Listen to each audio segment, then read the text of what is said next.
बिस्मिल्लाहिर्रहमानिर्रहीम अस्सलामु अलैकुम वरहमतुल्लाहि वबरकातुहू। एक नई वीडियो के साथ हाज़िर हूँ। बरआज़म अफ़्रीका का एक मुल्क है अलजाज़ायर, मुसलमानों का मुल्क है। उसमें मुदस्सर नामी एक शख्स रहता था। उसने अपनी नोयत का एक मुनफरद काम किया, एक अनोखा काम किया। उसने पूरे मुल्क में हज़ारों मदर होम बनवा दिए। अब उनका मकसद क्या था? पूरे मुल्क के अंदर वो माएँ जिनकी औलाद नहीं थी या जिनकी औलाद उन्हें छोड़ चुकी थी, उनको वहाँ लाया जाता, ढूंढ के लाया जाता। हज़ारों मुलाजमीन थे, बड़े फर्निश किस्म के कमरे थे और वहाँ उनकी निगहदाश्त की जाती। उनको खाने खिलाए जाते, उनकी सैर व सियाहत के लिए भी जगह बनी हुई थी। बड़े खुले अच्छे फर्निश माहौल के वो मदर होम थे। किसी ने उससे सवाल किया कि यह अनोखा आइडिया तुझे कैसे आया, तूने ये क्यों अपनाया? उसने कहा इसके पीछे एक बड़ी दर्दनाक कहानी है। पूछने वाले ने पूछा क्या कहानी है? उसने कहा कि इसके पीछे बड़े दर्द हैं। हुआ यूं कि मैं बचपन में था, जब मैंने होश संभाला तो मैंने देखा मेरा बाप फौत हो चुका था। मेरी अकेली माँ थी। माँ मालदार थी, बाप का छोड़ा हुआ तरका बहुत ज़्यादा था। अब माँ के साथ एक मसला था, उसकी एक आँख नहीं थी, जिसे हम अपनी ज़बान में कहते हैं कि माँ काणी थी। अब जब मैं स्कूल गया, मेरे अड़ोस पड़ोस के बच्चे कभी किसी वक्त मजाक किया तो किसी ने मुझे एक बार मजाक से कह दिया कि तेरी माँ काणी है, ये काणी का बच्चा है। जो ही मैंने ये सुना मेरे दिल पर बड़ा बोझ आया। घर में आया, मैंने माँ की तरफ देखा, वो बात सच थी। जो वक्त गुजरता रहा, प्राइमरी से हाई से ऊपर तालीम कॉलेज तक जाते जाते मेरी माँ से जुदाई होने लग गई। मेरी सोचों में माँ के खिलाफ एक नफरत अंदर अंदर पलने लग गई कि मेरी माँ की वजह से मेरी ज़िंदगी अजीरन है। हर तरफ से मुझे ताने सुनने को मिलते हैं। मैंने माँ से इस हवाले से सवाल करना भी चाहा, मगर मैं कर ना सका। बिल आखिर कॉलेज लाइफ में जाते हुए मैंने घर छोड़ दिया। मैंने शहर में दूसरी जगह घर ले लिया, किराए पे रहने लग गया। माँ ढूंढती ढूंढती वहाँ भी पहुँच गई। मैंने फिर घर बदल लिया, माँ वहाँ भी पहुँच गई। बिल आखिर तंग आके मैंने वो शहर ही चेंज कर लिया। अब माँ वो ठिकाना भी जानती थी, वो वहाँ भी आती, छुप के मुझे देखती रहती, मगर सामने ना आती थी, क्योंकि उसे पता था कि जो ही मैं उसे देख लूँगा तो मैं जगह बदल लूँगा। इस दौरान मेरी तालीम मुकम्मल हुई, मुझे मुलाजमत मिल गई और मैंने शादी कर ली। शादी से मेरा बेटा हुआ। जब मेरा बेटा हुआ उससे कुछ दिनों के बाद एक दिन हमारा दरवाज़ा नाक हुआ। मेरी बेगम बाहर गई और वापस आई तो कहती है कि एक बूढ़ी औरत आई है, उसकी एक आंख नहीं है। वो कहती है कि मैं मुदस्सर की माँ हूँ और मैंने अपने बेटे और अपने पोते को मिलना है।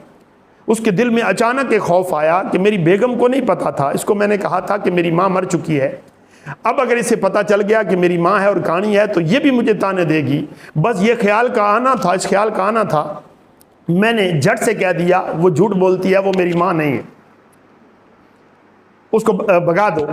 अब मेरी बेगम बाहर गई, वो शदीद गुस्से में थी, उसने धक्के दिए और उसको वहाँ से धुतकार दिया। माँ घर की तरफ चली गई, मेरा दरवाज़ा छोड़ दिया। कुछ दिनों के बाद मैंने डाक से एक ख़त वसूल किया।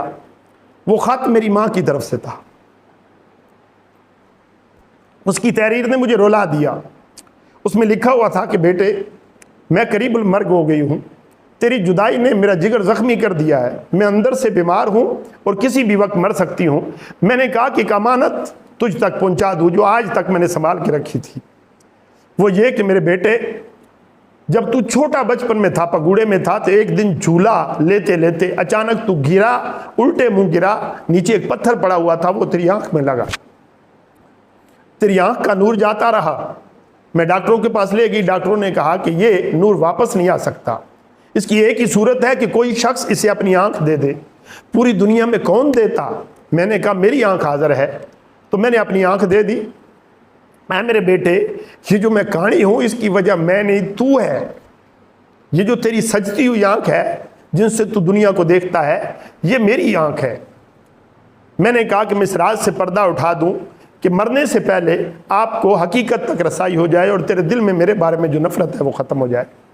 कहता है कि मैंने जब ये ख़त पढ़ा, मैंने रश किया, गाड़ी निकाली और सीधा घर गया तो घर पे ताला लगा हुआ था। किसी ने मुझे बताया। मैंने पूछा अड़ोस पड़ोस से कि मेरी माँ इधर रहती थी। ने कहा कि वो इतने दिन पहले मर गई, जिस दिन ख़त उसने लिखा था उसी दिन उसने दुनिया से उसकी रूह परवास कर गई और पर्दा कर गई। मैं पूछते पूछते कब्र पर गिर पड़ा, ज़ारों कतार रोता रहा। मगर अब वो जो मैंने ज़्यादती और जुल्म अपनी माँ के साथ किया था, उसका मदावा मुमकिन नहीं था, बिल्कुल मुमकिन नहीं था। मेरे दिल में ख्याल आया, माँ ने नीचे लिखा था कि तेरे बाप का छोड़ा हुआ तरका सारा मैं तेरे नाम लगाती हूँ। बेतहाशा दौलत थी, मुझे और तो कोई सोच ना आई। मैंने पूरे मुल्क के अंदर मदर होम बनवा दिए। ये एक किस्म की तलाफी की कोशिश है। हो सकता है किसी माँ के दिल से दुआ निकले और मेरी माँ मरने के बाद मुझे माफ़ कर दे। मेरे दोस्तों, मेरे भाइयों, मेरे बुजुर्गों, ये मैंने एक वाक़या आपके साथ शेयर किया। इसमें हमारे लिए बहुत सारे सबक हैं। जिन लोगों की माएँ दुनिया से चली गईं, उन्होंने तो जो कमाना था कमा लिया। जिनकी ज़िंदा है, आज से तहिया करें कि वो उनको कभी दुख नहीं पहुँचाएंगे, कभी तकलीफ़ नहीं देंगे, उनकी खिदमत करेंगे। अगर आप लोग अपनी माँ की खिदमत करेंगे तो हो सकता है मैंने अपनी माँ से कभी कोई ज़्यादती की हो, वो भी दुनिया से जा चुकी है, तो वो भी मुझे माफ़ कर दे। अल्लाह ताला की ज़ात हमें अपने वालिदैन के साथ अच्छा सलूक करने की तौफीक अता करे। मैं उम्मीद करता हूँ आज की वीडियो यकीनन आपको पसंद आई होगी। अगली वीडियो तक के लिए अल्लाह हाफिज़।